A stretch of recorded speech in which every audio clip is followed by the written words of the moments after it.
जय माता की। आप सभी का हमारे YouTube चैनल जय माता की एक प्रार्थना में हार्दिक अभिनंदन है। आज हम श्री विष्णु महापुराण कथा की जो कड़ी हमने शुरू की है, उस कड़ी के अंतर्गत 5वें स्कंद के 34वें और 35वें अध्याय को करेंगे।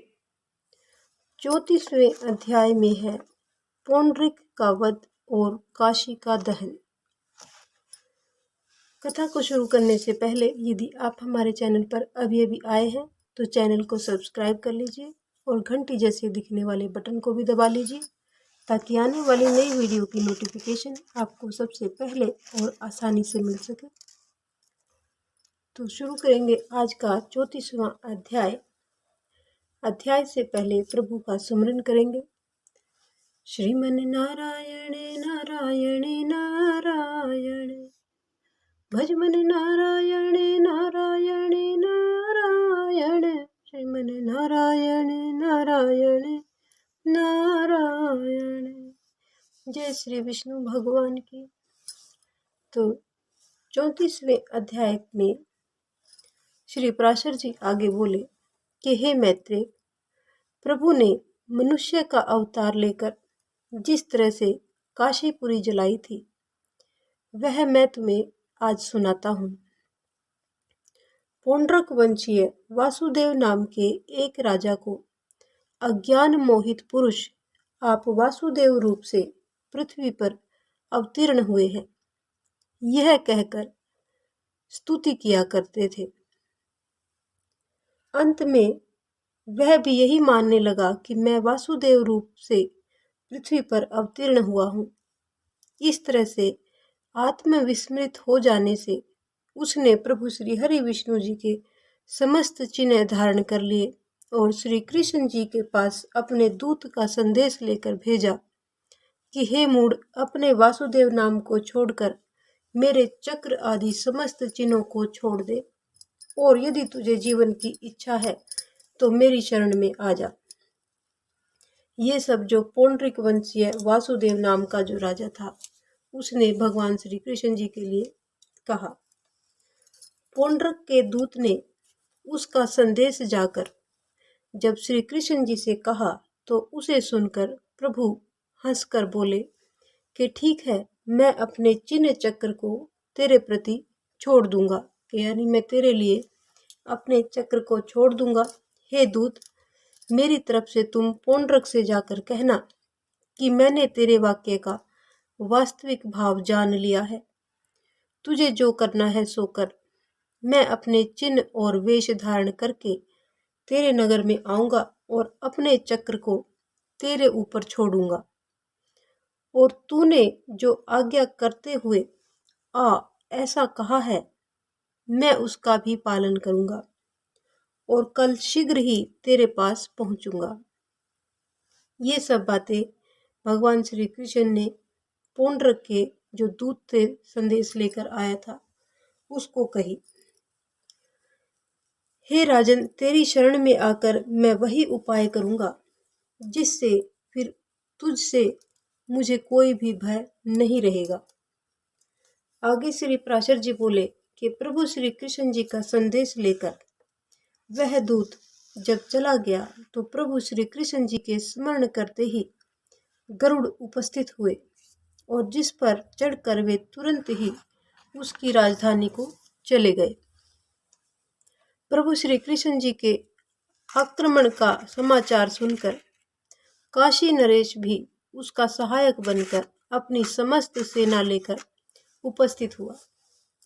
फिर अपनी विशाल सेना सहित काशी नरेश की सेना को लेकर पौंड्रक प्रभु श्री कृष्ण जी के सामने आया। प्रभु श्री कृष्ण जी ने दूर से ही उसके हाथ में चक्र, गदा, शार्ग, धनुष और पद्म लिए रथ पर बैठे हुए देखा। प्रभु श्री कृष्ण जी ने देखा कि उसके कंठ में वैजंती माला है, शरीर पर पीतांबर है, गरुड़ रचित ध्वजा और वक्षस्थल में श्री वत्स का चिन्ह है।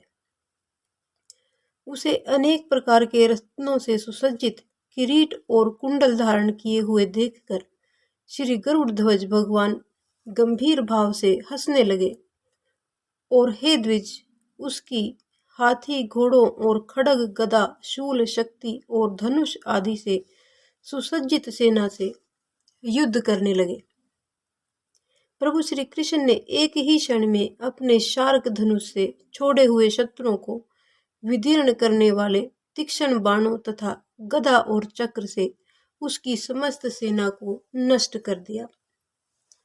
फिर इसी तरह से काशी नरेश की सेना को भी नष्ट करके प्रभु श्री कृष्ण जी ने अपने चिन्हों से युक्त पौंड्रक से कहा। प्रभु श्री कृष्ण बोले कि हे पौंड्रक, मेरे लिए जो तूने अपने दूत से कहलवाया था कि मेरे चिन्हों को छोड़ दे, सो मैं तेरे सामने उन चिन्हों को छोड़ता हूँ।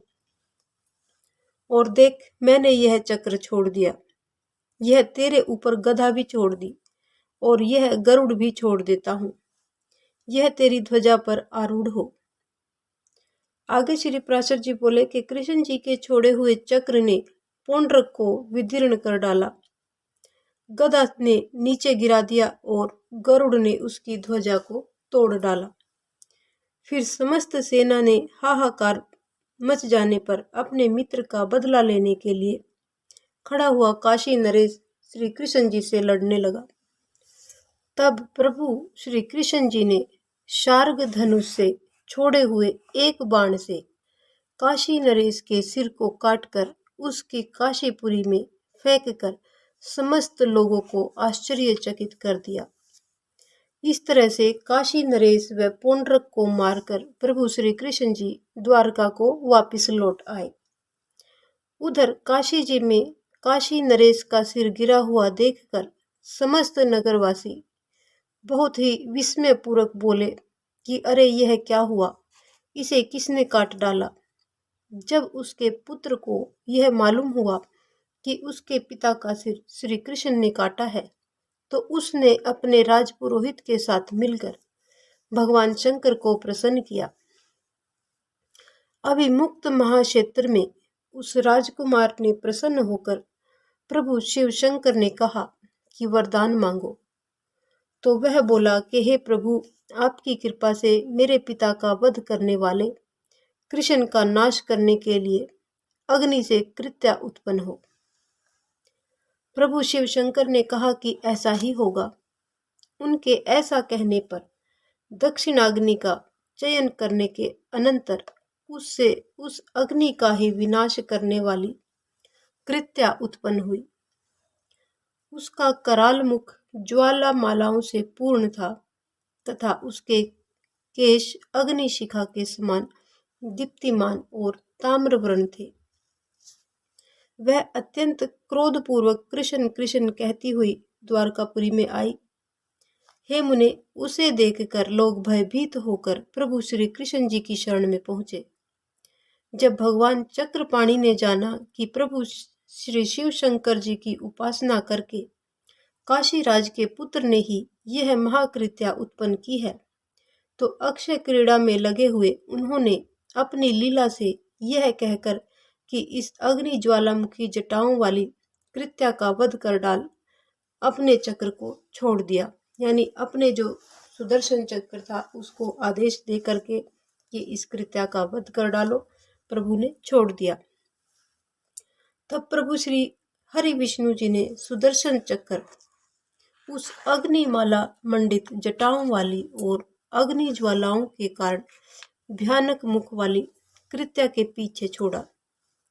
उस सुदर्शन चक्र के तेज से दग्ध होकर छिन्न भिन्न होती हुई वह कृत्या अति वेग से दौड़ने लगी तथा वह चक्र भी उतने ही वेग से उसके पीछे पीछे दौड़ने लगा, उसका पीछा करने लगा।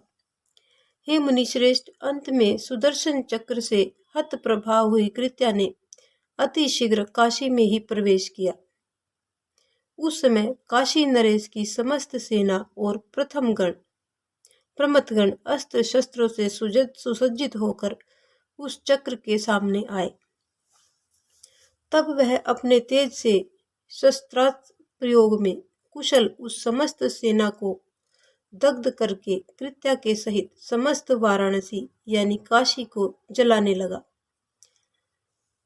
जो राजा प्रजा और सेवकों से पूर्ण थी, हाथी और मनुष्यों से भरी थी, समस्त गोष्ठ और कोशों से युक्त थी और देवताओं के लिए भी दूरदर्शनीय थी। उसी काशीपुरी को प्रभु श्री हरि विष्णु जी के उस चक्र ने उसके ग्रह, कोट और चबूतरों में अग्नि की ज्वालाएं उत्पन्न करके जला दिया। अंत में जिस जिस का क्रोध अभी शांत नहीं हुआ तथा जो अत्यंत उग्र कर्म करने को उत्सुक था और जिसकी दीप्ति चारों ओर फैल रही थी, वह चक्र फिर लौटकर प्रभु श्री हरि विष्णु जी के हाथ में आ गया और इस प्रकार से काशी का विनाश हुआ, काशी को भस्म कर दिया गया। तो आज का ये अध्याय यहीं पर संपन्न होता है। अगले अध्याय 35वें अध्याय में हम जानेंगे सांब का विवाह। उससे पहले यदि अभी तक आपने वीडियो को लाइक नहीं किया है तो वीडियो को लाइक कर लीजिए और चैनल को अगर सब्सक्राइब नहीं किया है तो प्लीज़ उसको सब्सक्राइब कर लीजिए और घंटी जैसे बटन को भी दबा लीजिए ताकि आने वाली नई वीडियो आपको आसानी से मिल सके। तो 35वें अध्याय को जानेंगे। 35वें अध्याय में श्री मैत्रेय जी बोले कि हे ब्राह्मण, मैं अब फिर मतिमान बलराम जी ने जो अन्यान्य विक्रम दिखलाए हैं, अब तुम्हें उनका वर्णन सुनाना चाहता हूँ।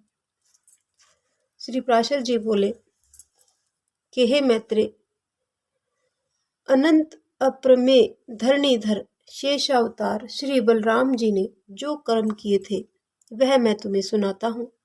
अब तुम ध्यान लगाकर सुनो। एक बार जामवंती के पुत्र वीरवर सांब ने स्वयंवर के अवसर पर दुर्योधन की पुत्री को बलात्कार से हरण किया।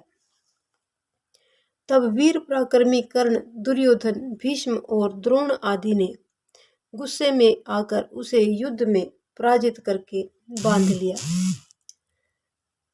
यह पता चलते ही प्रभु श्री कृष्ण जी आदि सारे यादवों ने क्रुद्ध होकर दुर्योधन आदि को मारने के लिए तैयारी की। उन सब को रोकते हुए श्री बलराम जी ने मदिरा के उन्माद से लड़खड़ाते हुए शब्दों में कहा कि मैं अकेला ही कौरवगण के पास जाकर उनसे बात करता हूँ। मेरे कहने से वो सांब को छोड़ देंगे। आगे पराशर जी बोले कि फिर बलराम जी हस्तिनापुर के समीप पहुंचकर उसके बाहर एक उद्यान बगीचे में ठहर गए तो उन्होंने नगर में प्रवेश नहीं किया। बलराम जी के आने की बात को सुनकर दुर्योधन आदि राजाओं ने उन्हें गौ, अर्घ और पाद्य आदि प्रदान किए। उन सबको ग्रहण करके बलराम जी कौरवों से बोले कि आप लोग सांब को तुरंत छोड़ दे। यह महाराज उग्रसेन की आज्ञा है।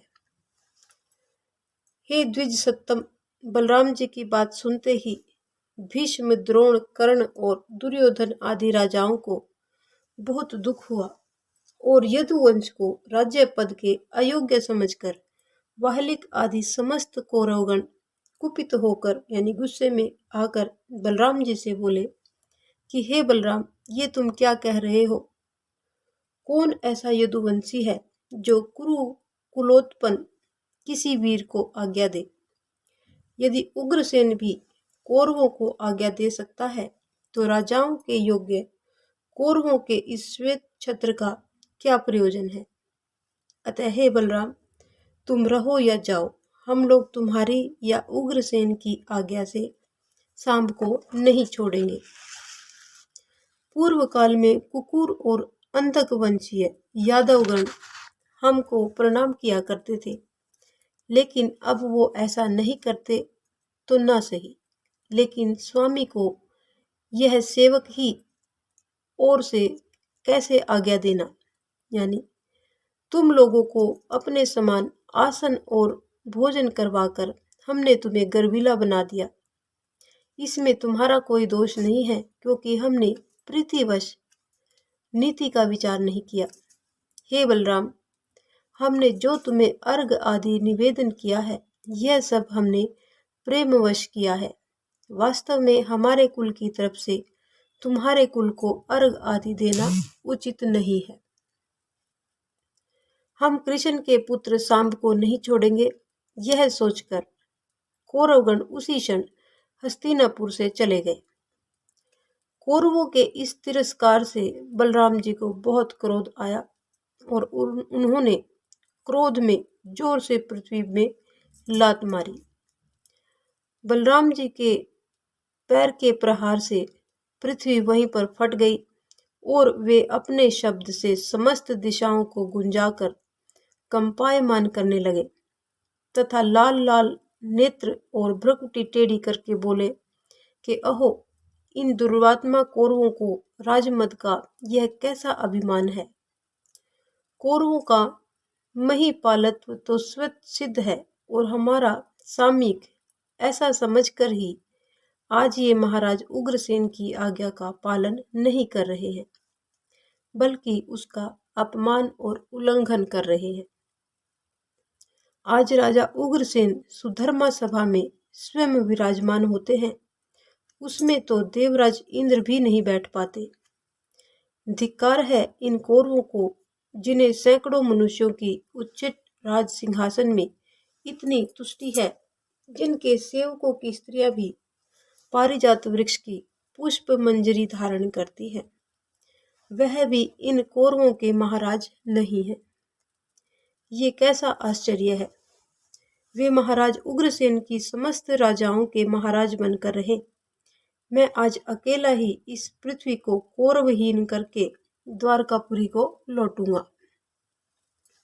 आज कर्ण, द्रोण, भीष्म, बाहलिक, दुशासनादि, भूरी भूरिश्रवा, सोमदत्त, शल्य, युधिष्ठिर, भीम, अर्जुन और नकुल और सहदेव तथा अन्यान्य समस्त कौरवों को उनके हाथी, घोड़े और रथ सहित मारकर नववधू के साथ वीरवर सांब को साथ लेकर ही मैं द्वारकापुरी में जाकर महाराज उग्रसेन आदि अपने बंधु बांधवों को देखूंगा, अथवा सारे कौरवों को उनके निवास स्थान पर हस्तिनापुर सहित अभी गंगा जी में फेंक देता हूँ। ये सब बलराम जी ने गुस्से में आकर कहा। आगे श्री पराशर जी कहते हैं कि यह सब कहकर बलराम जी ने हल की नोक को हस्तिनापुर के खाई और दुर्ग से युक्त आकार के मूल में लगाकर खींचा। उस समय सारे हस्तिनापुर को हिलते डुलते डगमगाता हुआ देखकर सभी कौरवगण क्षुब्ध होकर भयभीत होकर बोले कि हे बलराम, हे महाबाहु, हमें क्षमा करो। हे मुसलायुद्ध, आप अपने कोप को शांत करके प्रसन्न हो जाइए। हे बलराम, हम आपको सांब को उसकी पत्नी सहित सौंप रहे हैं। हम आपके प्रभाव को नहीं जानते थे, कृपया हमें क्षमा कीजिए। श्री पराशर जी आगे बोले कि हे मुनिश्रेष्ठ, फिर कौरवों ने उसी क्षण अपने नगर से बाहर आकर पत्नी सहित सांब को श्री बलराम जी को सौंप दिया। फिर बलराम जी ने भीष्म, द्रोण और कृप आदि से कहा कि मैंने तुम्हें क्षमा कर दिया है।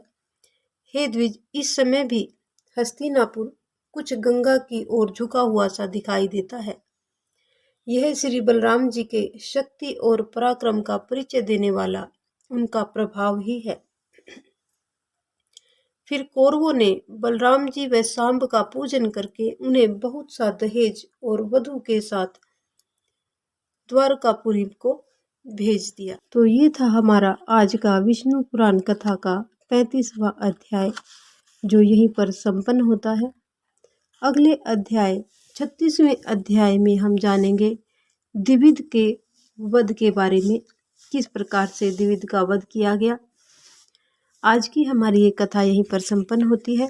यदि आपको हमारी ये कथा पसंद आए तो एक लाइक का बटन अवश्य दबाएं, और यदि आपको कथा पसंद नहीं आती है तो आप डिसलाइक का बटन भी दबा सकते हैं। इस प्रकार की और भी अन्य धार्मिक रोचक कथा कहानियों को जानने सुनने के लिए हमारे चैनल पर बने रहें और इसे अपने मित्रों और प्रियजनों में आगे भी शेयर करते रहें। जय माता की।